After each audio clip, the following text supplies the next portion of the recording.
जर तुम्ही तुमच्या सवयींमध्ये थोडाफार बदल केला, जसं की सकाळी लवकर उठणं, आळस न करणं आणि उठल्याबरोबर मोबाईल न पाहणं, लगेच कामाला लागणं, तर ह्या गोष्टींमुळे ना तुमची घरातील कामं जी आहेत ती खूप लवकर व्हायला सुरुवात होते.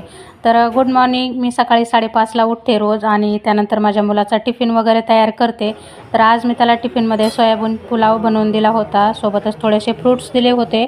त्याची तयारी वगैरे झाली आणि तो गेलेला होता स्कूलमध्ये. त्यानंतर ह्यांच्या कामावरचे काही वर्कर्स जे गावाला गेलेले होते तर ते पण पुन्हा आलेले आहेत. तर त्यांचं जे काही सामान वगैरे होतं तर ते सर्व ते आमच्याकडेच ठेवून रूम खाली करून गेले होते. तर ते पण रात्री आले होते.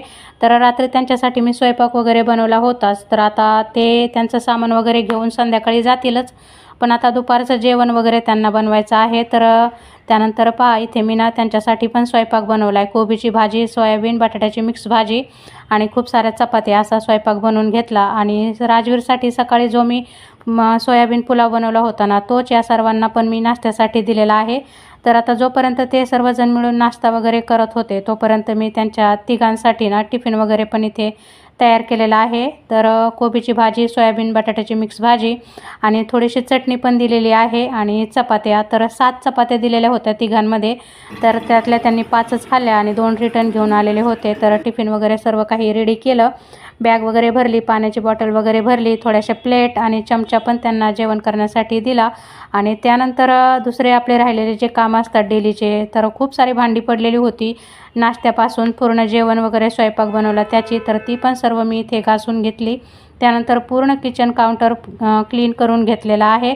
तर बरोबर 9:30 ते 9:45पर्यंत माझी ही सर्व कामे आवरलेली होती. आणि हे पण सर्वजण कामावर निघून गेले. त्यानंतर माऊचा टिफिन वगैरे पण मी तयार करून ठेवला. तिला आज कोबीची भाजी आणि चपाती दिलेली आहे. त्यानंतर कपडे होते तर ते सर्व कपडे मी धुवून सुकायला टाकले. फरशी वगैरे पुसून घेतली. त्यानंतर माऊची तयारी केली, माझी स्वतःची तयारी करून घेतली आणि बरोबर 11 वाजता मी तिला आता स्कूलमध्ये सोडायला निघालेले आहे.